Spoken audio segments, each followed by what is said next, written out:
Greetings and welcome to Faith and Community News and Views with Reverend Louise Scott Roundtree, Council Member at Large for the City of Newark. Once again, we're here to share with you some phenomenal individuals, and today we have the phenomenal, awesome, my sister, one who I served on the council with, that is now representing us in Washington, D.C., the awesome Congresswoman of the 10th District, LaMonica R. McIver. As I greet you all this day, I am so grateful for the opportunity to bring information to you, news from our community, faith that is in action in our community, and some community initiatives that are taking place, along with information that will benefit all generations. This is not a senior citizen show. This is not a youth show. This is an intergenerational show that will share information with our Newark community and those who are tuned in to Channel 78 to make sure you know not just what the mayor of the city of Newark is doing, Raz J. Baraka, but what others are doing throughout the city, the county, the state, and the country that will benefit Newark, New Jersey. Let me tell you a little bit about our guest. She is the first black woman to represent NJ10 and the youngest ever to be elected to the United States House of Representatives from New Jersey. LaMonica McIver was sworn into Congress on September 23rd, 2024. She is a member of the House Small Business and Homeland Security Committees. McIver has been shattering records in elected office since her start in public service in 2018. She was elected as the youngest in 2018 woman to ever to be seated in the Newark City Council, where she proudly served for 6 years, serving 3 as council president. That's for the Central Ward. She was a councilwoman, that is. She was a stalwart champion for the needs and aspirations of every resident of Newark's, as I stated earlier, Central Ward. And now she's bringing that same fight to the halls of Congress for all who live and work in the 10th Congressional District.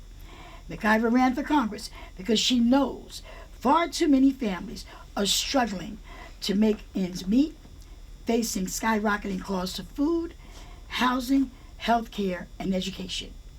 She also seeing the devastating impact of climate change playing out throughout the district in the form of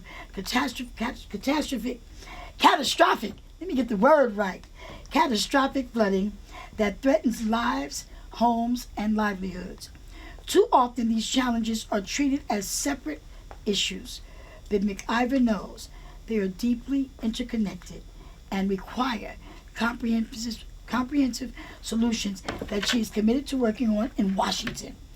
McIver was born and raised in Newark Central Ward, where she still resides with her husband and daughter. As a proud product of Newark's educational system, her passion for public service was ignited early by influential mentors like Mildred Crump, Raz Baraka, and other local leaders.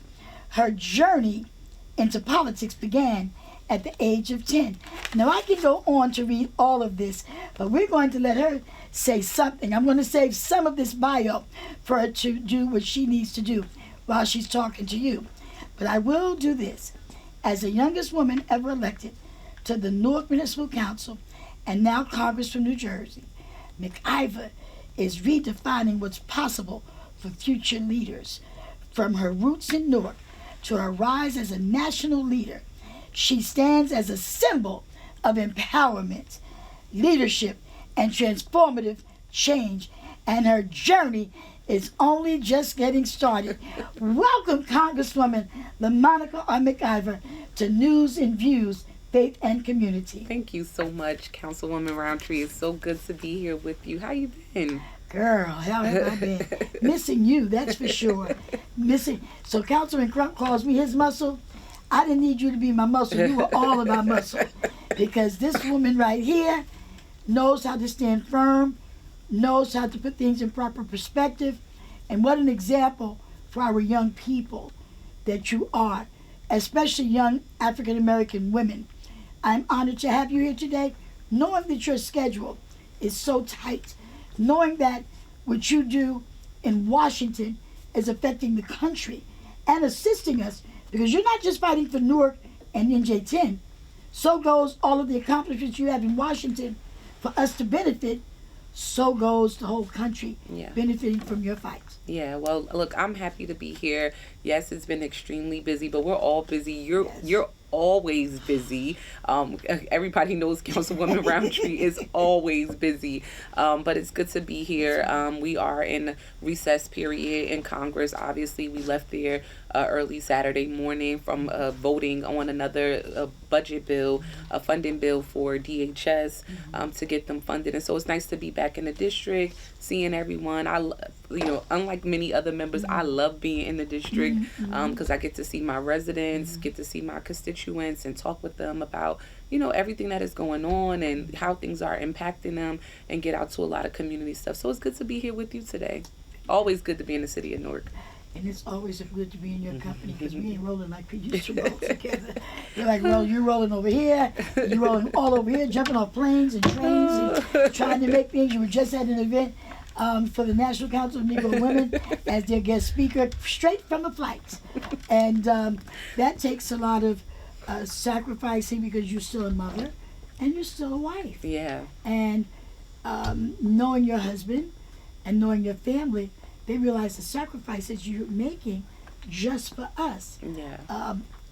Mr. Thomas has learned how to do hair, has he? He is doing absolutely great. I'm super, appreciative to my husband, to my village, because all of us in public office, we need support, all around. And so it's not easy, and definitely this climate and this environment doesn't make it easy for moms either.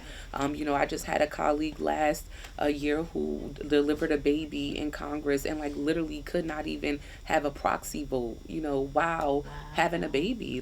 She wasn't out because she just chose to be out. She was out because she was delivering a baby. And this Congress, these times that we're in, they do not even support you being able to have a maternity leave. So it's really, something's wrong with that. Exactly. Something's wrong with that members of Congress cannot have that luxury of doing so when so many jobs offer you that, and so that's what we're dealing with, in this climate. But we all make sacrifices, like I said, in public office, rather we're sacrificing time with our families, our loved ones, or just our self, perseverance, to be able to serve people.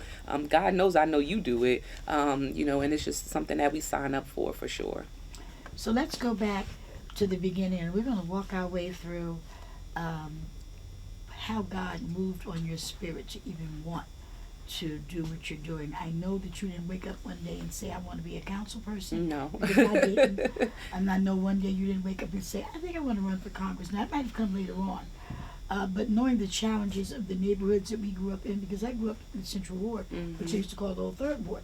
I was in the middle of a whole lot of stuff. Yeah. And so did you. So just to talk about that Well, moment. many people know, I tell the story all the time. When I was in the 5th grade at Warren Street School, which is a school that closed since then, Raz Baraka was our teacher. He taught literacy and language arts, and he was running for office at the time. And at the time, he was like the youngest hip, cool teacher at the school. I can't say that now. He's aged a bit, but still back then he was fun, and all of the students wanted to be in his class and chill and go in and learn. But at the same time, we were like, oh, you're running for office, what does that mean? And so he really spent a lot of time giving us like a crash course civics lesson in 5th grade, and told us like, hey, if you guys want to come up to the campaign office, it's right up the street, you can come see what we do. We pass out flyers, and I went, and it really was enlightening for me. Number one, because I just feel like in that sense I learned like what community meant, what it meant to like really give back to the community, and why you should love thy neighbor. And I think those are lessons that young people just don't learn, not unless you have a household that's teaching you that. Like you don't even have a school necessarily delivering that kind of curriculum in today's times. And so that lesson for us was very important. It wasn't just me, it was other young people as well that went and really benefited from the campaign and learned the ins and outs, like at least what we thought anyway, of what running for office meant. And so I literally did that for a very long time. The mayor, many people don't know this, but he just didn't arise to, elected office or popularity. Like, he really worked hard, blood, sweat, and tears for like 20 years before he can actually win an elected office here in the city. And through that whole time, we were a part of that. Like, and each time you had the same energy, the same momentum, feeling like we gonna win it, we gonna win this time. It's like, no, we lost again. But at the same time, we got back up to do it again. And finally he was successful. And so to me, that really was just a valuable lesson that I will always be, grateful to him for. And I'm sure all of the other young people that were in that class that year are grateful to him for as well, because he gave us a lesson that we probably would not have learned if we did not have him until we was grown, And so that's really what got me involved in politics itself. I was comfortable with playing in the background for a very long time. I went from starting a nonprofit with one of my best friends to helping open up the Women and Girls Center here in the city of Newark. And then later, I had came back to the city of Newark, bought a house here in the Central Ward, and a council seat opened up for the Central Ward. And people were like, hey, you should run. And I'm like, oh, nah, I'm good. Like, that just sounds too crazy. Like, I'm good doing what we do. We already work with the city. Like, we were already doing a lot of things. And so, people were like, just think about it. And I thought about it. I prayed about it. I talked to my family about it. Because once again, at that time, I had a kid that was 2 years old, and people were like, do it. And they're like, you already do so much of what members of, the council does anyway. So why not just go and be able to affect through policy? And so I said, okay, perfect. I'll give it a try. But what really encouraged me to do it, honestly, Councilwoman, was the fact that, one, there was only one woman being left on the council. And then there was no one on the council who was under 40. And I thought to myself, like, in a city where, like, most of these households are being ran by women, most of them are, younger than 40, we need to have people who can have a voice at the table or be their voice at the table. And that's why I really chose to run. And I always say I try to think about ways to get young people engaged. But when I say young people, I mean people under 40. Right. Like, I'm not necessarily talking about people under 18. That's like, yes, we need them to be engaged too. But if their parents are not engaged, that is like the start of it all. And I find so many people under 40 sometimes, they are just not interested and they are totally removed from the process. And I'm like, you have to stop saying you don't do politics, because politics is doing you every day.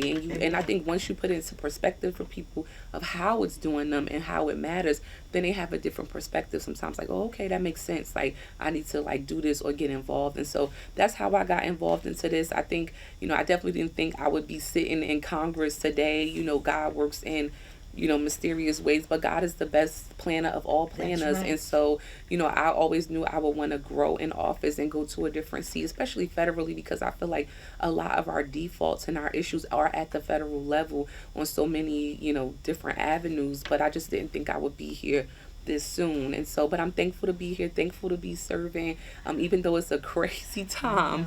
But we'll get through this. This too shall pass, and we just need people to understand that elections have consequences, and we're living in the consequence right now. And it's hard. It's been bitter for many people, but we will overcome this and continue to be the resistance and come out on the other end of this stronger. Yeah. Wow. So listen to this, guys. When she ran for councilwoman for the Central Ward, the slogan was New Hope. Yeah, New Hope for the Central Ward. Central Ward. You forgot that. I almost forgot, yeah. It's so long because you're not trying to give hope on folks on the federal level. So it was New Hope for the Central Ward, and through all of it, everything that she stated to our listening audience is imperative for our people to know. It's imperative for you that are watching to know the facts and share the truth. There's so many misinformed individuals. Yeah. There's so many people that don't know the whole story. And why News and Views, Faith and Community was important to bring to the screen is because you all need to hear exactly from the individuals. I don't like to say from the horse's mouth. You need to hear from the people who are doing it. I tell people all the time, can't nobody tell my story like me. If you want to know anything about me, don't ask my staff, don't ask the mayor, ask me. Yeah. Because I can tell you better than anyone else. And why I wanted her here with what she's dealing with in Washington, D.C. right now is hurting a lot of people. I'm not going to sit here and talk about anybody in a negative way. And the reason I'm not going to do it is because there's enough of that going out into the atmosphere. But the positive part of this is that we have someone advocating for us in Washington, D.C. Newark born, Newark raised.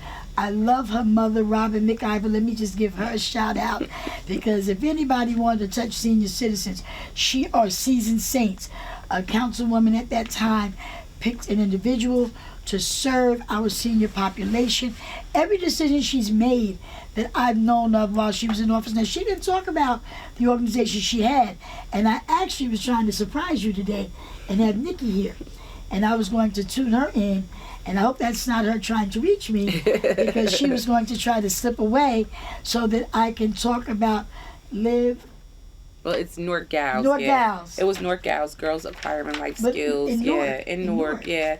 And it basically was a nonprofit organization designed to provide young girls in the city with life skills. Like, some of the most basic things we think that Newark young Gals. people know or they learn, they don't. Like, just to walk into a room and, like, say hello. Right. Like, young people, I mean, if someone teaches you that, you do I was that. at the ribbon cutting. Yeah, Over at Hayes West. West. Yeah, I remember. It seems like it was yesterday, I but know. those types of things we wanted to work on in our organization and bring that. I think both me and Nikki are benefits of women like you, of many women that mentor us throughout the time, who got us through each phase of life. You need women, and men, like that, who can help you navigate, because they're just different journeys, right, that you're on, that you need people to be there for you to help you get through. So, I mean, definitely grateful for that opportunity to be able to provide that, and grateful for Nikki as well. Yes. Principal That's what I wanted to say. Principal Flanoy Hamilton. She had me at an event that I had to speak at, and I do All Politics Local on the fourth Friday. So I told Ed Riley, I said, listen, I got to do double duty at the same time.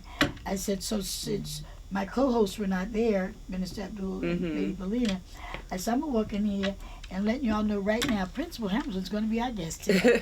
So I walked into the school, I was like, I'm on All Politics Local, and I need you to just let the folks know who you are. Next, she was on the line. Y'all see how busy she is? Like, literally, like, instead of her sitting down somewhere on the computer, on the podcast, if you ever tune into All Politics is Local, you will see her with the phone like this, like, hey y'all. I mean, Kenny, she don't even got time to sit down and film the podcast. When we started with myself and me, I actually used to go to the station. Oh, that's right. Yeah, because they were in station then. I went to the station many times before too. And then COVID came. Mm-hmm. And they never came back. Yeah. I told them we need to go back, and when we celebrate our anniversary, I told Ed Riley we're gonna do the same thing. We need our audience to be broader, because I know that activism is good and all these areas are good, but at the same token, people are hungry for information. Yeah. And when they don't have it, they start creating their own narratives. Yeah. And their own information. Or getting it from the wrong. Getting it from the wrong. Yeah. Some informants are definitely just that. They inform you of things that are not accurate. And then I tell people, do your own research. Like, if you want to know what she's doing, what bills she's passing, what she's working on in Washington, what she's worked on in the city of Newark, she's created some legislation, and she has stood against some legislation that would hurt us. And what's crazy is when people don't know that, they start saying, well, what are you doing?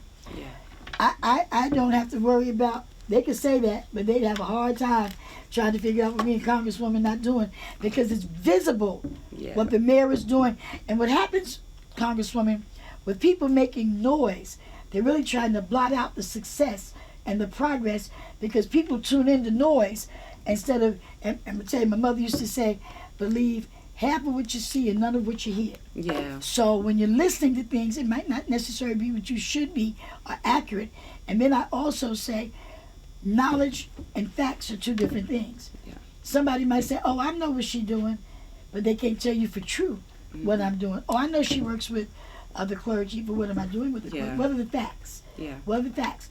You have a whole list of accomplishments. Newark Gals is one. But the truth of the matter is the impact that you've made on the city of Newark with young women, knowing that we, like I said, we both came from sort of kind of humble beginnings, and we have not forgotten.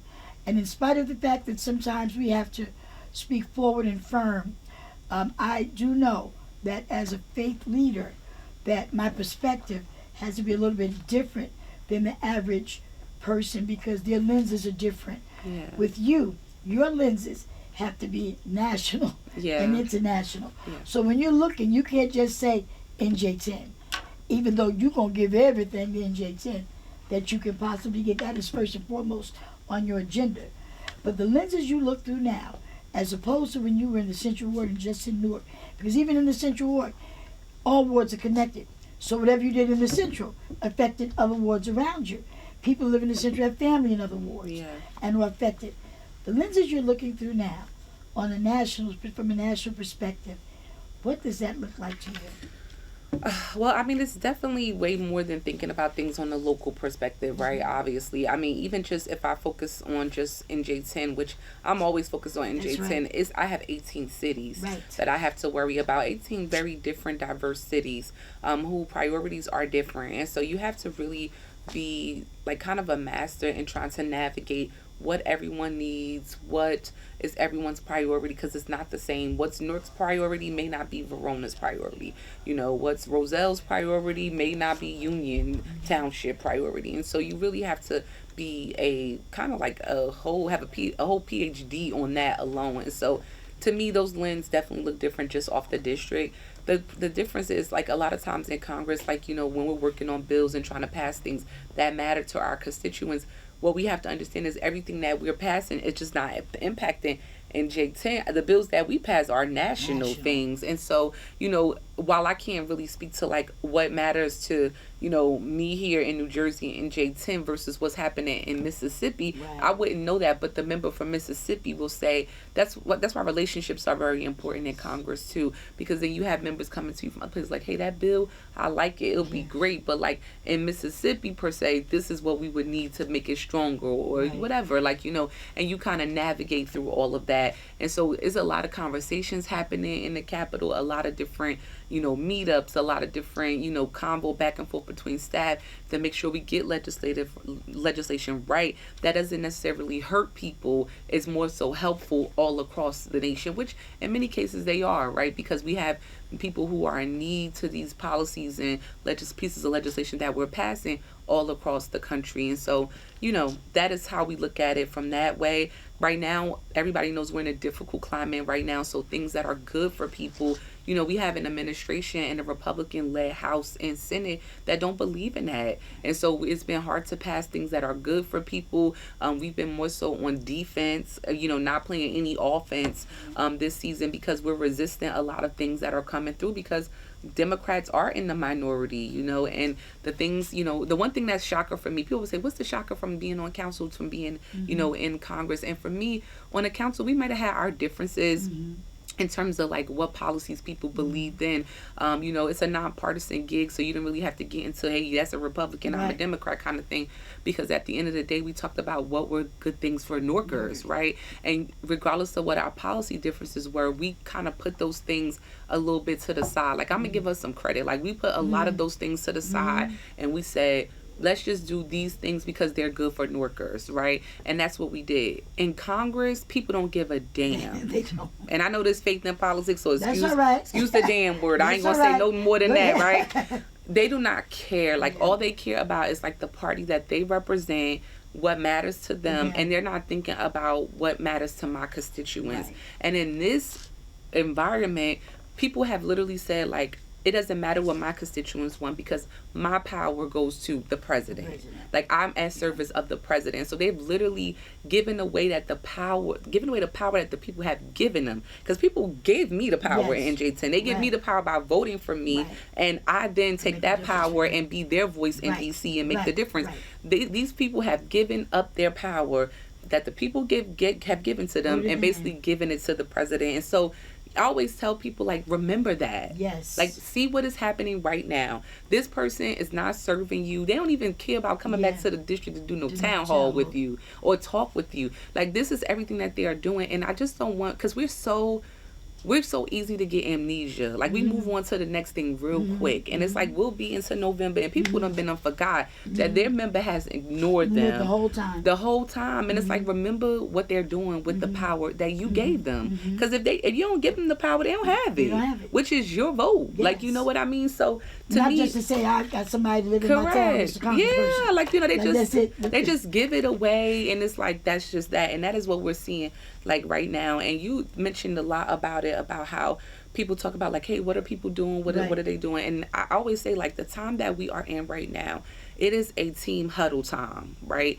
Things are tough. The president is a racist. All these things that are going on. Yes. But at the end of the day, that doesn't mean you go to the corner and you just, climb underneath a rock. Right. Times are very hard, but you have to think about the moment, seize what is happening, be the resistance, inform yourself. And I feel like a lot of residents in this moment really need to, number one, learn about government. Take your own time to learn about the different levels of government. People are really confused about that. Like, even when I'm explaining my own case and situation to them, I'm like, look, in Congress, we have the right to have oversight over the president. That's right. I'm glad Like, you that brought is that why up. you elected us, right? And people are like, oh, really? I'm like, yes. Like, And I'm the glad president you brought that doesn't up. get to do what he That's wants right. to do. That's the whole purpose of the No Kings rally, right? Because he wants to operate like he a king. And it's like, nah, you got to check these boxes right here. You got Congress, you got the Senate, and you have to Yes. answer. There's different branches on purpose. And people don't understand that. Like, they're like, oh, really? I never knew that. I'm like, well, that is the case. And so I think people need to educate themselves about the different levels of government. I think you need to educate yourselves on what your elected is doing. I know it's a lot happening in Congress, and people are like, look, I don't even know which way to turn. There's so much happening. Yeah. We make it easy for you in New Jersey's 10th office. Like, we send out on Friday a bang up roundup of everything that's happened, right, for the week. Everything that I've been doing on your behalf, legislation we passed, we send it out every Friday. And all you have to do is subscribe to that. You can go to our website at mciver.house.gov. Once again, that's mciver.house.gov, and sign up for that. And it has all of the information you need every Friday. Like, we do it like clockwork. Many people come up to me, they say, hey, I got your newsletter. Thanks. That was a lot of information. It was helpful. Yes, it's a lot, but it's a roundup for everything that you need to know about, and about, different activities and opportunities that we have going on. And more importantly is we post grants and funding opportunities there too, so that organizations and cities, they can apply for money through federal government, so it's a really good thing. And the same thing with Ms. Roundtree. Like, the councilwoman is all over the place. She got social media. I have social media. All of these things are happening for different avenues for you to get information. So I suggest you, like, sign up, find out what each level of government is doing, and educate yourself in this time so that you can be more equipped to understand what is happening and how you can advocate for yourself. The last thing I will say is, people believe that civics begins and ends with their vote. It doesn't. Absolutely. Like, I am here to tell you that it does not. Like, that is why you have different groups, interest groups, who get together. They're writing letters. They're, rallying outside people's office. They're lobbying here, going here to argue about the things that matter to the people that they represent. And that goes to show you that they're not just interested at the ballot box once they vote for you and they just walk away. No, you have to hold these people accountable. Like, I expect to see you out in the, at a festival or something. You say to me, like, what we need more of? We need more of this. I need more of this. And I'm like, well, thank you. No taking. I like that. Thank you so much. Or you call the office, or you write a postcard, whatever it is that you do. You go to our website and send an email. These are all ways for you to stay civically involved and engaged, because you can't just be, here go my vote, I'm done. And then when I see you, 2 years from now, or in the councilwoman's point, 4 years from now, you say, you know what, I really didn't like that. Right. And you like, oh, you did? Well, my number is 733 such and such. Right. Call me, because I could have, like, if I would have known you had a problem with that, we can change that. And I think people automatically assume that we know these things, but we don't necessarily know everything. Like, we know a lot, but it's like, if you want things that are, specifically special to your cause and your community, call and advocate on your behalf. You don't like something happening at your kid's school, get with a couple of other parents. Go to the school board and say, look, we don't like that they only get 10-minute recess. My child wants 20 minutes. These are all things that we really have to learn how to do in the community, especially Black and brown communities. We have to learn how to do it better. We some advocates out there there, right? We know some we of them, know. but I just think we have to do more of it, of holding our electeds accountable, because they just can't get away with doing whatever they want to do. And then you see them 4 years from now, and you say you don't like what they did. Well, you could have held their feet to the fire. Oh, that is one of the most profound statements that could have been made. I'm wondering where people were throughout. So you've sat in council meetings, so you know we have some individuals that are repetitious with their complaints. And some of those complaints are the same complaints over and over and over. However, there's never been one time when some individuals have called and says, can we set up a meeting? Because they've already in their mind feel that nothing is going to. It's about the approach, of the same individuals, and I said this when the mayor was on, the same individuals that are complaining are the ones you gave the right to be able to complain at the council meeting. Yeah. Because you went to jail, you fought for them to have the right to speak, for us to be able to use our voice. Your voice has been used in such a profound way for the community. And let's not leave out our sisters, because some time ago, you took over along with myself and First Lady and a couple of other young ladies, I think Dawn, and I'm not sure who else, the women's meeting. Yes, which now we have New Jersey's 10th women's meeting, which is See, really look at great. that. But Come on, Newark is talk still about it. pushing on, which we love. But it's something that, obviously, I truly believe in. You do too, because we talk about this all the time about women having spaces. I am a true believer that when this world comes out 150% perfect, it'll be because of women. That's right. That's just my own, personal belief. Nothing against the guys who are watching. Right. But, women have to have their space. We're doing so much. We are, raising our children, raising our families. Even when you got a husband in the house, you're running, everything and doing everything. And when we have our space and we're taking care of each other, and we have a government taking care of women, that means we're taking care of families, taking care of communities, and taking care of a whole village of people, because that's what the type of responsibility women have, And so I love that we were able to start the women's meetings. I love that it's still going strong. I saw y'all had one. Yes, I keep up, even from DC. I saw you had one from the other day, and we're going to be kicking off our next series of women's meeting as well, focusing on mental health. Now watch this. Here she goes talking about mental health. We are champions and have been for mental health, cancer awareness, cervical screenings. Mental Health Month is coming up May. When I started working with councilwomen at the time, and I realized the seriousness, and I called Brooke, I said, some folks need to go to one at least every other month. Yeah. Because the truth is, we can't just wait for May. Yeah. And the reason we can't wait for May is because I've sat in a couple of the mental health symposiums that I've done, and I've had people walk out and say, maybe that's why I act like it, because they hear the presenters. No, your mental health is 24/7. Yeah, now they can identify with maybe why they scream all the time. And we used to always say that anyway. Remember, even with like breast cancer awareness month, like we used to tell people, like, look, October is not the only time you need to be getting screened. Like, right? That's why, like, we were champions of the mammogram mobile van, and look at it now. Rolling through all over Essex County, all over Pat, not just in the month of October. Right. And shout out to men. Exactly, and shout out to Brooke Tippins, who helped orchestrate that and really does a great job at advocating for University Hospital and all of the services that they provide. But the biggest thing that we have been supporters of, both me and you, like even before the council, has been around preventative health care. That's right. And that is something that people have to learn about. We can't just show up to the doctor when we got a lump or when we have a headache. Like, no, you have to get your regular screenings. There's so much, available, from cervical cancer screenings to prostate screenings to colon cancer screenings. And so you have to get them. Like, many people have coverage to do so, and there are a lot of free programs that, the councilwoman has been promoting and doing, and federal dollars support that. People should really get out and take advantage of that and not wait, for it to be a problem for you to run to the doctor. So we have the medical van here in Newark. Yes. And that goes and around dental, the yes. How amazing. So there's really no reason, but aside from those mobile units, you can go to the health department. All the time, 5 days a week. 5 days a week. Yeah. And Newark has things that other municipalities don't have. Yeah. When we talk about our homeless prevention and all of the other areas that we deal with in Newark, you've been a great part of the success of the Barack administration. You're going to, I know, be very, I should say, successful with young women. I want to, I should say, showcase as many young women as I can that are doing positive things and making a difference, because it gives them not just hope but new hope. Yes. As you gave for the Central Ward when you became the councilwoman. So as we come to a close for this segment, because we're going to bring you back with Nikki and we're going to bring you back with the First Lady, and then we're going to have you choose a guest. So you might be my guest.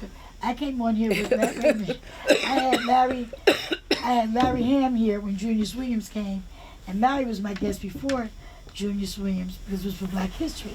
So I said, Larry, for the next show, you're going to be my co-host. And so Larry and the two of them, it was just like amazing. Two great hosts, yeah. The history that they have to embody. Now you now are a great part of the history, and to encourage young ladies out there that know that this is not an easy task, but God didn't say He would make it easy for us, but He did say He would get us through it. So we're going to continue to keep Congresswoman, her husband, her mother, her family in prayer while she's down in a racist environment, while she's down in an environment where there's much opposition for what she's trying to fight for NJ10, and while other states have representation that are not concerned about NJ10. Maybe they'll take a lesson from Congresswoman McIver too, because she's not going to come off the wall. Maybe they can learn something about, even though they're at the behest of the president, or even though they want to give the president all of their support, the president can't keep them there. The people keep them there. And presidents change, but some of these congresspeople have been in since the beginning of time. And some, let me take that back, because everybody, I guess, can be where they need to be as long as they need to be. Some just there because they want to be. And that's when things become a little messy for the people.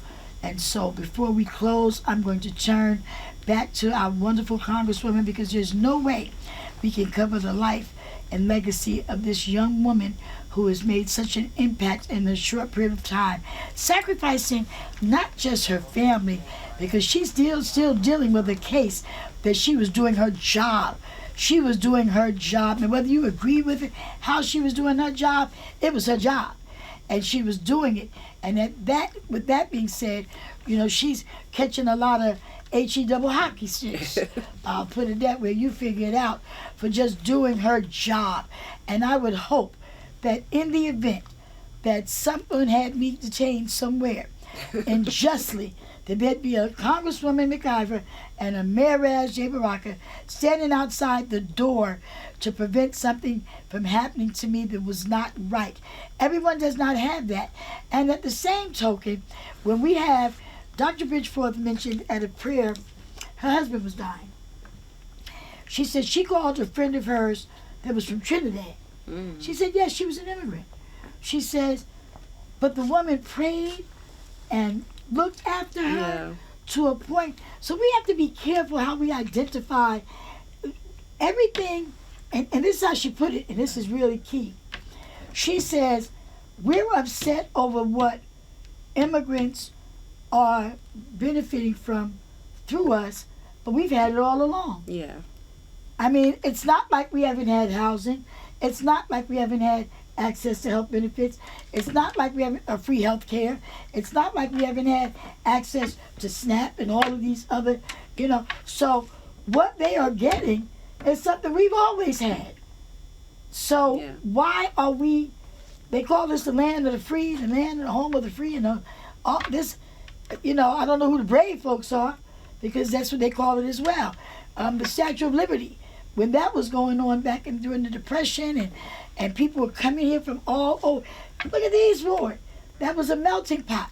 Look over the city. People have to know the history of the city, but because they're born in this time and don't really know the history. People talk about overcrowding in this city, LaMonica. I looked at some pictures before you and I we might have been a seed, but we sure weren't thought of. And there were over 450,000 people living in this. They weren't traveling on the train. and from New York, and they lived here. And now you're talking about building more housing. These people were living in cold water flats, 2-story. There wasn't no high rises in these skyscrapers, and we have less, at least on record. So what you're doing in Washington, you continue to do it. Continue to fight for our women. Continue to advocate for our children. Continue to stand for what's right, and we stand with you, 1,000%. Those who can't stand are standing with you, and those who want to sit, we're gonna stand for them too, because we know that with you, we stand a better chance of having a better life, not just in NJ10, but be an example for those people in Congress or the people in the Senate to see this is how you do it for your people, because your people chose you. Yeah. So with any closing remarks from our Congresswoman, I can't wait to tell First Lady Baraka that she's going to see a good show. Yeah, well, look, first of all, I just want to thank you again, the Councilwoman. Thank you for all that you do.